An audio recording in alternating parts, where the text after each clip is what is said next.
Hello again, Internet. I wasn't exactly sure how I was going to do this. I thought about doing fancy stuff, but in the end, decided not to. Sorry. Instead, this is the season This is the season rundown. What I'm going to do is simply show off the cars for both the Firebirds and the Camaros, and we'll go over the championship standings. There's obviously the two, and then behind the scenes I was keeping up with a overall championship, one that added the points of both series together to see who was the most consistent over the entire season between the two. We may keep this, we may not, depends on how people like it. I think it could be a good secondary motivator. Yes, you won the overall championship, but you missed out on both main championships. The capacity is there, but you need more. Anybody who's been paying attention to the season standings knows knows what driver I'm looking at with that. Let's take a look at our drivers. So in 21st place in the Firebird standings, we have Chris Harvey. In the 5 races that he ran this year, he had 3 top 10s, 1 top 5, and 1 podium finish. That's second place at Daytona. Harvey, by default, ends up in 21st. He's came in halfway through the season, and I mean, that's pretty much death knell for anybody trying to run for a championship.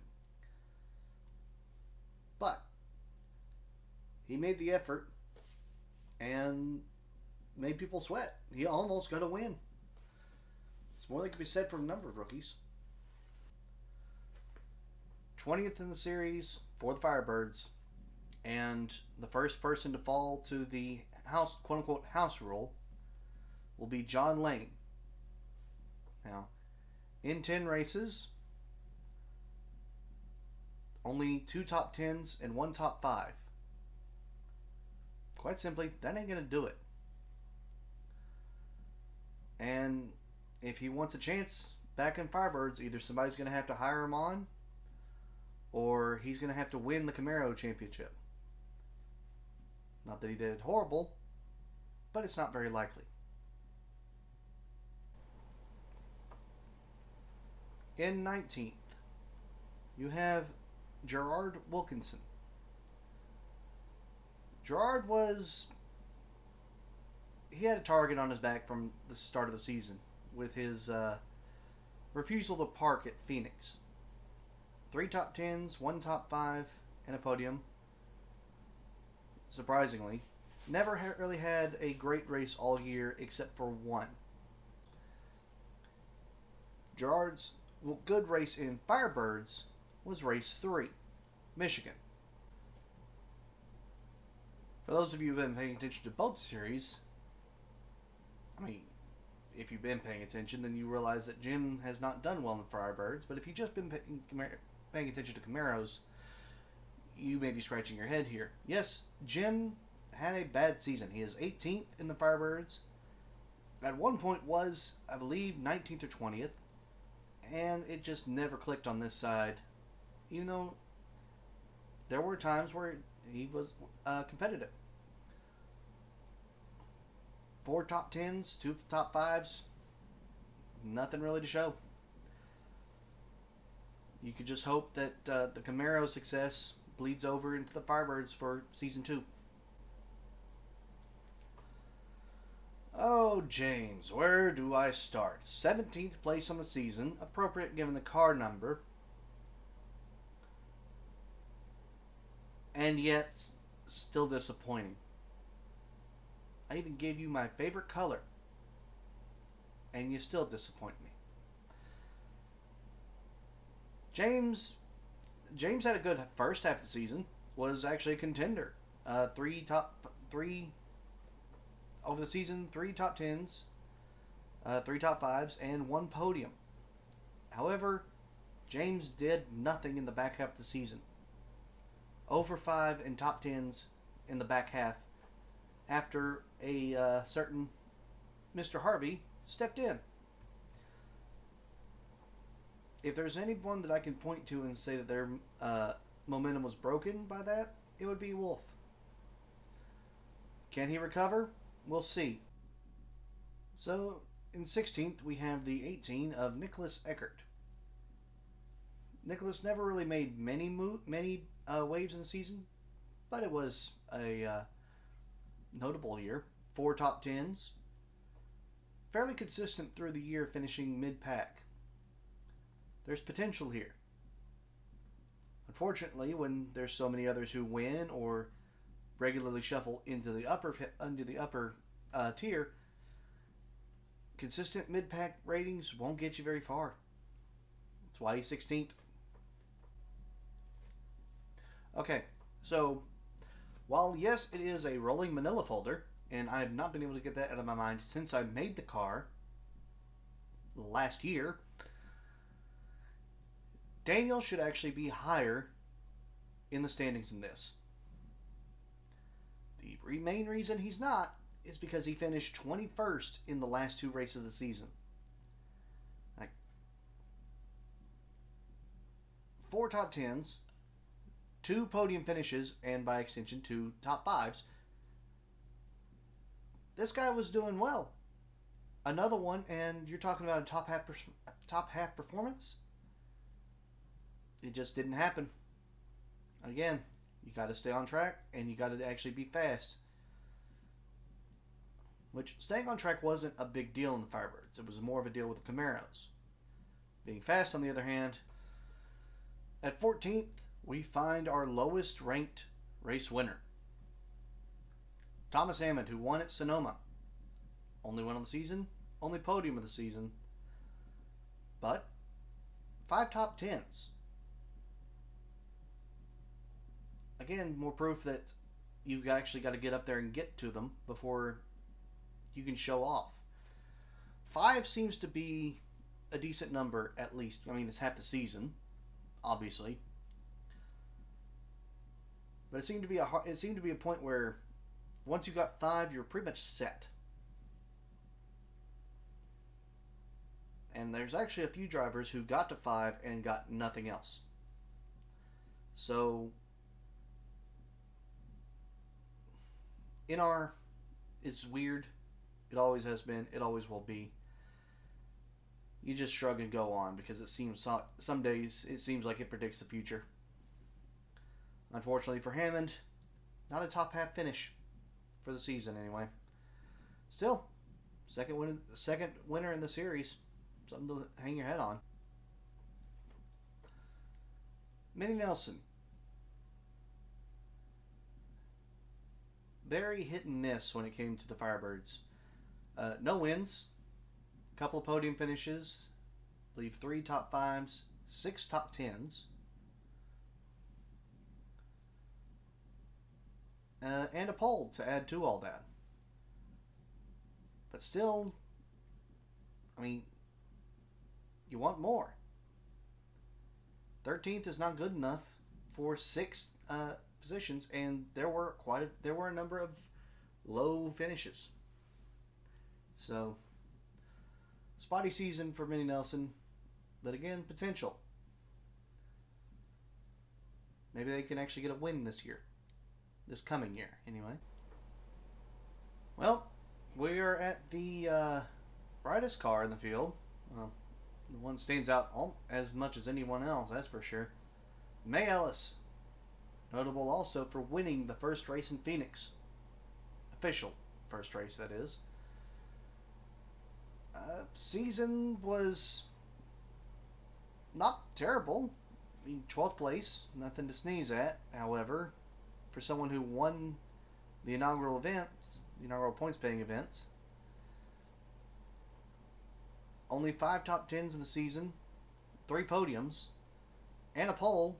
But the pole was in a race where immediately she had problems and fell to the back and could not recover. I believe it was a transmission issue at Chicago. Race 4. So it seems to be a consistent thing that when they had bad races, they had bad races. Otherwise, they were just consistently meh. Which I wouldn't think it'd be that varied, but here we are. Mayalis, 12th place. At least they have a ride in this series. Hint, hint.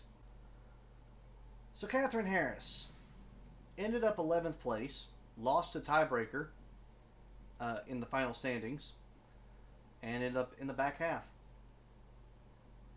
Or if you want to be pedantic, the halfway mark, 11th place. No wins all season in this series, but showed only one podium finish, yes, but 4 top 5s. And 5 top 10s. Not bad for 11th. Not bad considering that there are people below her who had 6. Never had, I say never had a terrible race. Did have one terrible race at least. No, they didn't do well at... Oh, they had the pole at Michigan and their transmission crapped out. Now, finished the race, but finished way down in the order. So, could have actually been better had fate not intervened a few times. You want to talk about a guy who just, fate was not on his side. Allow me to reintroduce you to 10th place, winner of the tiebreaker with Harris, Wayne Stadler. Tiebreaker, Stadler won a race. He won at Watkins Glen. First race in this number 21. Stadler has one of the best plus minuses in the series. Basically meaning he started badly and finished better. If it's a plus. If it's a minus, you start well and you finish poorly. Wayne has one of the best. And the only reason that he's in 10th is because he could not qualify at all. I'm looking back in disbelief at his stats. He started in the top 10 3 times all year. But when he did, 2 of them were in the front 2 rows. So he had the capacity. Unfortunately, those were the races where he finished not so great. So, but anytime he was in the back quarter of the field, he was making his way forward. There is plenty of potential there. You have a race winner for sure. Potentially a champion if you can get that qualifying straightened out. We shall see in the future. Wayne Stadler, one to keep an eye on. And then there's Jacob Aronson.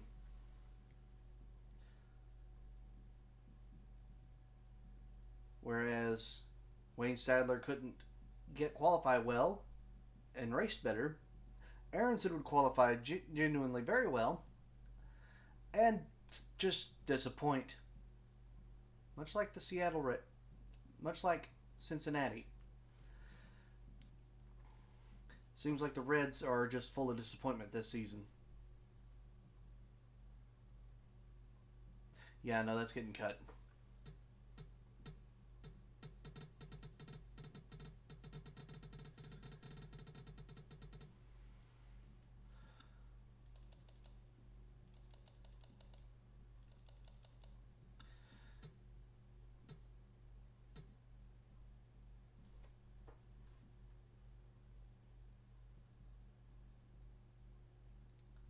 And then there's Jacob Aronson.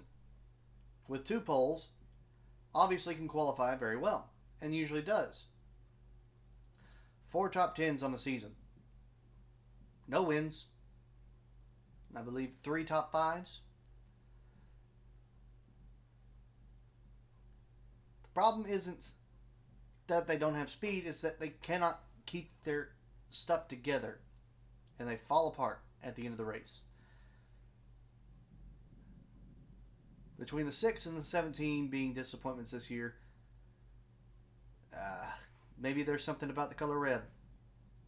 The odd thing about Cedric Black is that his season is actually even more of a feast or famine thing than Aronson's was. However, the difference being Black won a race.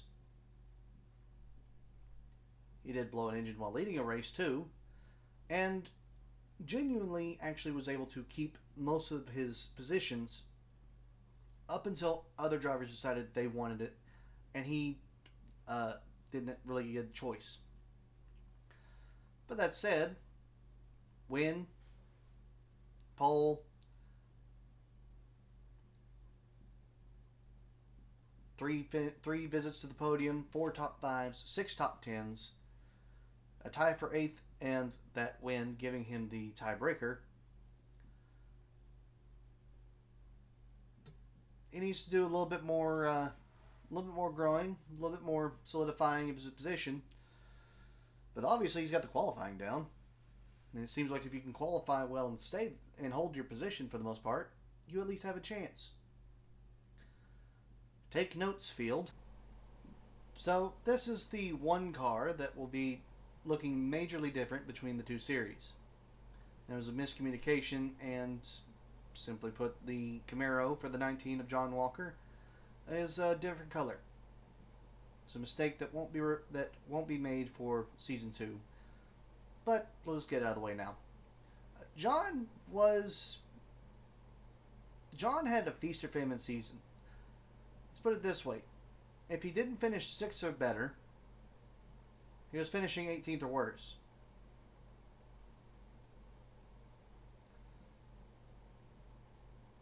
It's baffling. 3 fifth place finishes on the season. Add in 2 6th places, a 3rd, and then everything else is 15th and back. But it was enough to get him 7th place, which he lost the tiebreaker. Yeah, 7th place, which he lost the tiebreaker because he didn't have a win.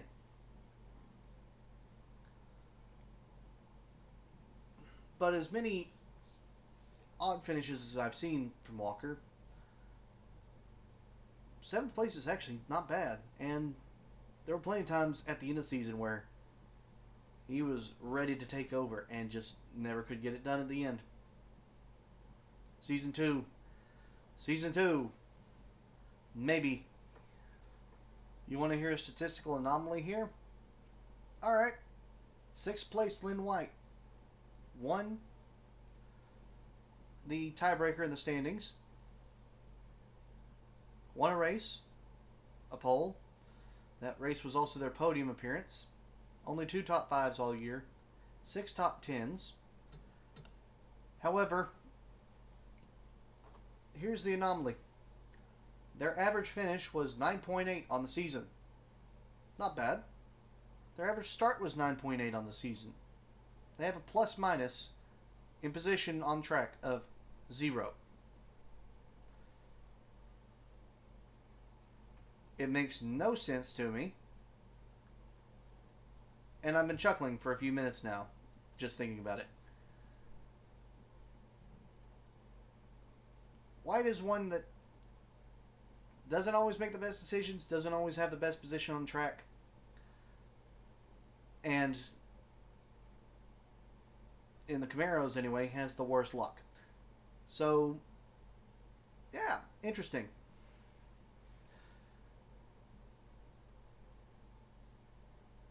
Maybe they can turn it around. Maybe you can get a couple wins next year. Must be something about these blue cars and their finishing positions in this series. Tyler Gardens was not on my radar. Yes, it's the one car you would expect that to be up the front. Being a NASCAR fan as long as I have, not the case. But Tyler Gardens here, another statistic one-off, has a plus minus of 52. At no point in the Firebird season did this one car finish worse than they started. Bolstered by a few double-digit increases. And yeah, 52 comes up real quick. And he didn't qualify poorly at all those races either. So, number of good starts with even better finishes. Tyler Gardens has his position. No wins, yes, but 5th place. Hard to argue against that. Maybe he's earned that one, at least consideration for that one. You always hear about getting hot at the right time. Well, that was Dorothy McLean this season. And she did it in both Camaros and Firebirds. Won a race, won another race, and was on the pole for a 3rd race in a row. She swept Rockingham. Something no one else has done. She was on the pole for the Firebird race in Rockingham. Something that, just quick glance, I don't believe anyone else had done in the Firebirds up to that point, including both road courses. 2 poles, 1 win, 2 podium finishes.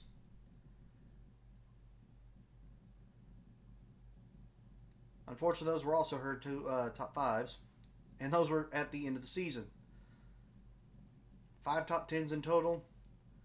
4th place with 5 top 10s. That shows you how consistency is nice, but you gotta do well at the ones you can. So, yeah. If only that hot streak had come sooner, maybe Dorothy could have gotten even higher. First half of the season, Charles Marshall was not a consideration. He had finished 1 of 5 races in the top 10. 2. 16th, 17th, 11th, 10th, and then 5th. So he was warming up. But I had seen a lot of times where he just wasn't capable. And then he shut me up. He showed up at Watkins Glen. He won 3 out of the last 5 races. Last 4 races. The only one he didn't win was the race that Dorothy McLean won.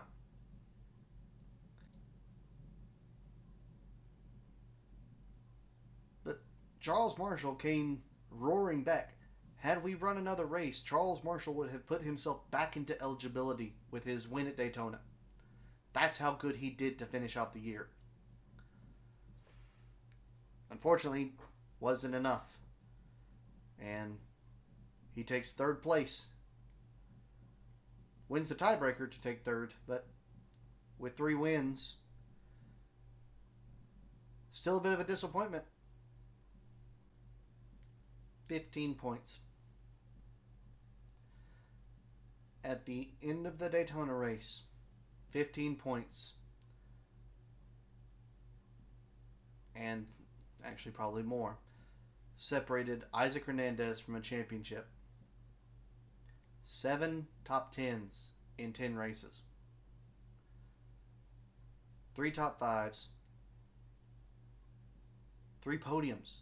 Finished 2nd 3 times.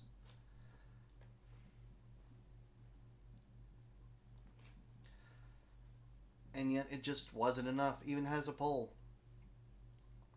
But those 15 points and that elusive win,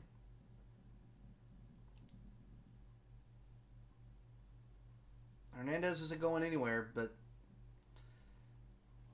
heartbreaking. And this was just the first one. And here we are, ladies and gentlemen, your champion for the Firebird Series, Tracy Howell. 1 win, 2 podiums,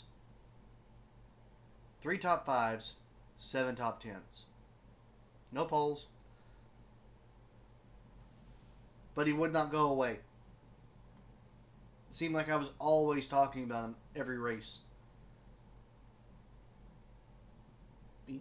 Tracy here is the person who got spun out, I believe, at Richmond, and came back around, was starting to pass people when the race was over, when the race was ending. Had he not had as much of a lead, probably would have suffered for it. But here we are. 15 points ahead of Isaac Hernandez. Only needs one win on the season.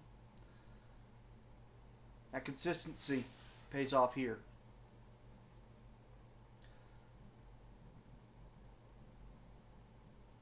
And will lead Tracy Howell into Season 2 as our reigning Firebird champion.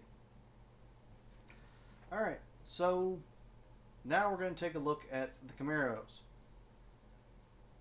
This championship was a little bit more cut and dry. It was also a little bit more chaotic during the year. Just ask Lynn White and that 9 team how many chassis they have laying in the shop. So, yeah, I mean, 5 races, 1 top 10. Camaros did not go well for Chris Harvey. Ironic considering that this was the series that Harvey actually was interested in first. And it just never got going. Granted, was not as bad as some others. He at least showed up, but unlike his Firebird effort, the Camaro effort was never really in contention for anything. Dead last, 5 races in. But again, hard to argue against him. Hopefully next season goes, well, better obviously, but he'll have a full one, so it can only get better, right? Right? Once again, one of the brightest cars on the track. Unfortunately, this is not a good one. May Ellis is out of this series. It was so bad. May Ellis was penalized and fined in the first race at Phoenix in the Camaros. Won the Firebird race and was penalized in the Camaro race.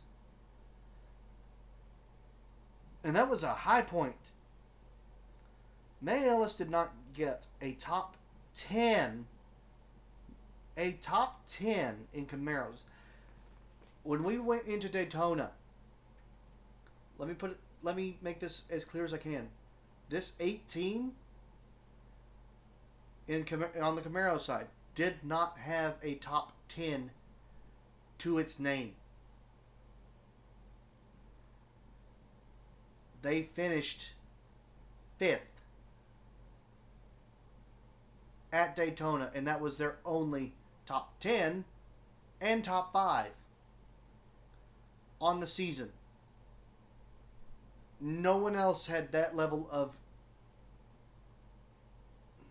failure. Let's call it what it is. This is a failure to launch. The intentional wreck of the first season should have been seen as an omen, but I don't think anybody thought it would be this bad. Ellis will only run the Firebirds next year. Lane will only run Camaros. If both of them fail next season in those series, they're out of this they're out of this league entirely. So they've got to get it together.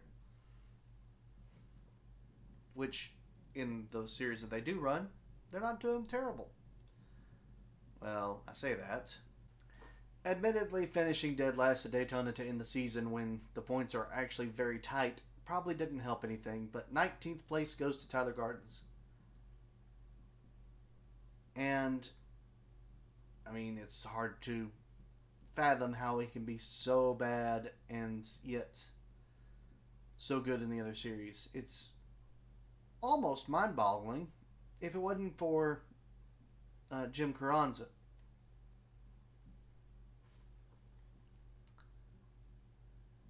Tyler here had 1 podium finish, 2 top 5s, and those were also his top 10s.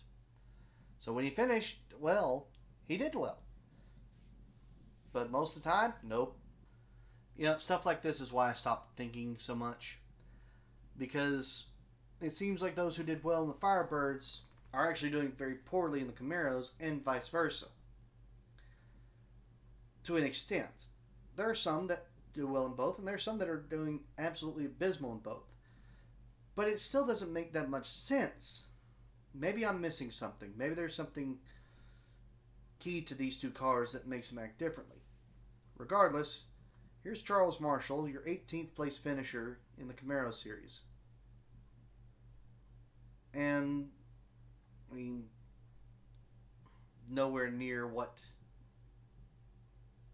the Firebird series was. Didn't want to race. Showed up a couple times, but more times than not ended up at the back of the pack, where most of the green cars were for this season. A disappointment, but I mean, he still has a job here, yeah. So you remember what I said about Wayne Stadler in the Firebirds? It actually is worse here in the Camaro series. He qualified better than 13th twice. Finished +2 in one race and -7 in another. Everything else, 13th and back. He won the first race at Phoenix in the Camaros. He was driving the 3 at the time. So he's won in both series. It's just baffling that he's 17th in this one. Lynn White trashed 2 race cars. He finished top 5 at Phoenix and Sonoma. Destroyed a car at Michigan. Was destroyed at Chicago. Spent the next 3 races trying to recover. And then finished in the top 10 at race 8 and 9 in Richmond and Rockingham. Fell out of the top 10 for Daytona. But the fact of the matter is, this 9 team was on their 3rd car. The league has instituted a 3-strike rule. If you trash 3 cars in a season, you are stuck with those 3 chassis. If you blow 3 engines and are left on track and can't rebuild them in time for another race, you don't race. This team started that. And you know what? They never had to deal with it. I call that perseverance. 16th place be damned. Well done. John Lane is lucky to be in this series. Just to go from polar opposite to the other polar opposite. No real major incidents, and yet this 2 team has 5 top 10s, and they're 15th. Lane never finished above 8th in this series.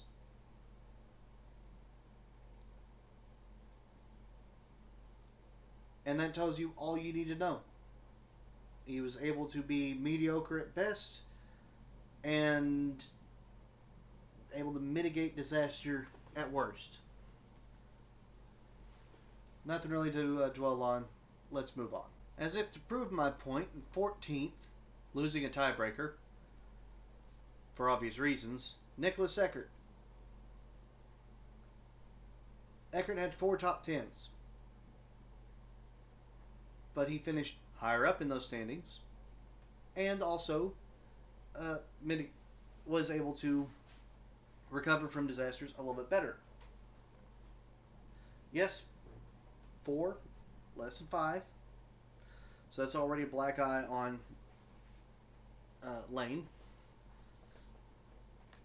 But I really do think that there is potential here for Eckert. There was plenty of times where he moved up in the middle of the race just to get pushed backwards by cars that had faster end of race speed, which happened a fair bit in the Camaros. That extra bit of distance seems to have made the difference a number of times over. And unfortunately, Eckert ended up on on the short end of those sticks more times than not. Potential here. Keep an eye on Eckert. We'll see where he goes from here. From champion of one series to tied for 13th in another. Yes, this is the same Tracy Howell. Just it didn't really click in the Camaros as well as it did in the Firebirds. Speed was there. There were plenty of times where I was trying to figure out where Howell came from in the Camaro races as well. It just wasn't there consistently, and he wasn't a overwhelming presence like he was in the Firebirds. Still, always a chance to improve and show us what he's got. As if to prove a point, James Wolfe has a win in the Camaros, 2 poles, an average start above 10, but he also has a much worse plus minus. Average start of 8.3, average finish of 11.5. If this isn't proof that qualify well and fall back is a viable strategy, I don't know what is. Because there was a lot of times where I would look at this 17 car and go, what are you doing? Much like in Firebirds and much like with Aronson. It must be a red car thing. 12th place, get on my sight. 3 podiums. 4 top 10s. 11th place is a good finish for Nelson in the 11 car. Just edged out many times this season where Minnie Nelson was just not where she needed to be and just fell back. I believe Nelson is one of the drivers that I kept tripping up on because they would somehow make a pass and on the cooldown lap, and I would not see their number where they were in the traffic. Or they would have fallen further back after that point. There was always something going on with Nelson. Had some good races, but couldn't put it together at the end of most of them. The Rolling Manila folder won in Michigan. That was also its only podium and its only top 5. Daniel Bardens was able to get 6 top 10s en route to 10th place in the standings.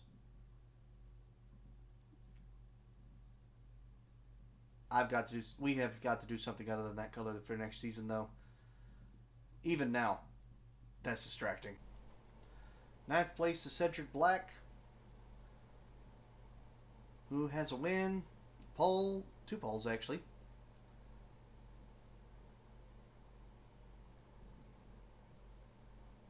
Two podiums, 3 top 5s, 5 top 10s.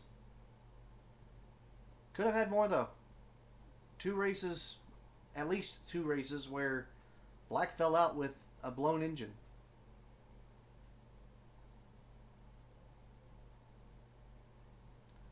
So, what could have been, right? Still, 9th place with detrimental actions. Could be worse. Could be dead last. Alright, look you. The only reason that you're finishing 8th is because you qualified so well before the halfway point. Once Harvey got in, that took away some of your mojo. And you couldn't start inside the top 10 to save your life. Yet for some reason you managed to hold on to what you had and you didn't fail. You should be higher than this.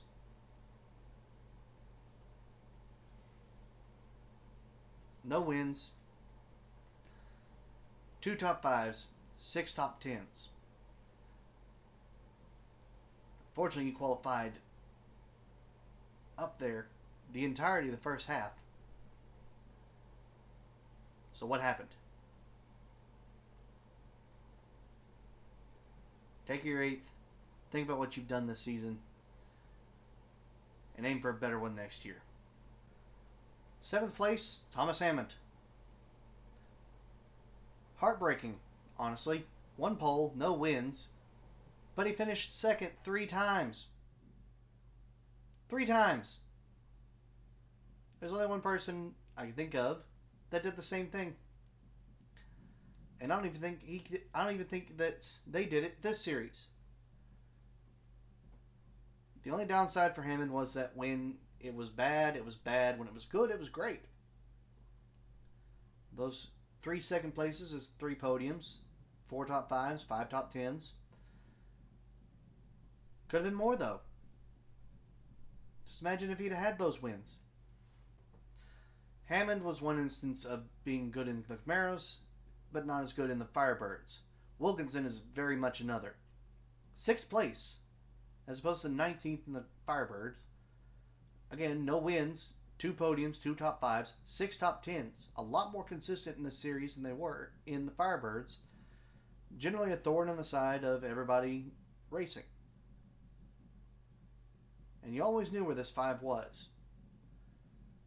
You can put that down to the color. You can put it down to the racing. Take your pick. Top 5 now. And while Catherine Harris did do a good job, I do have to say one thing. This car doesn't quite look as awesome as I thought it would in my head. Oh well, I have season 2 to fix it. So yes, Harris did win a race. Has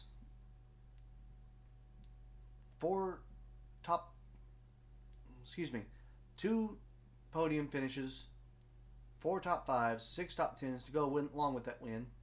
5th place. Was always up there, but never really taking charge of the situation. Always a pest, but never the pest. Win a tiebreaker, lose a tiebreaker. Tied for 3rd, losing on wins. What was the top 5s? Or podiums. Either way. 1 win, 2 podium finishes, and 2, 3, 4, 5, 6, 7 podiums, or excuse me, top 10s. Eventually I won't flub everything I say. Dorothy McLean, 4th place. Got hot at the end and just helped bolster her position. But wasn't enough to surpass 3rd or even challenge further for the lead. The finish of Daytona was oddly poetic, but I mean, obviously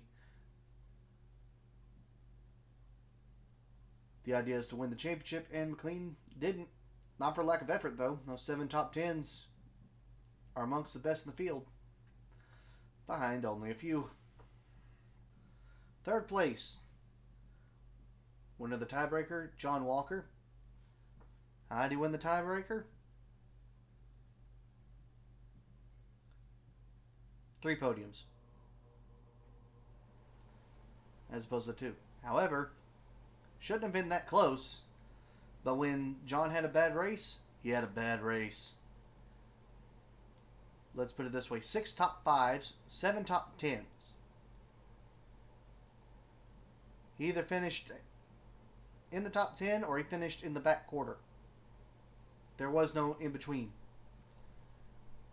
So, yeah, 3rd place. Wasn't for lack of trying. For some reason, this car does look better than the 20. I'm not sure why. Maybe it's just my taste. Regardless, 2nd place again for Isaac Hernandez. And I wish it wasn't the case. You're breaking my heart, buddy. 9 top 10 finishes on the season. 9. Like, the only time he didn't finish in the top 10 was, I believe there was an accident at Michigan. He finished 19th that race. Everything else, no lower than 10th. And yet that wasn't enough.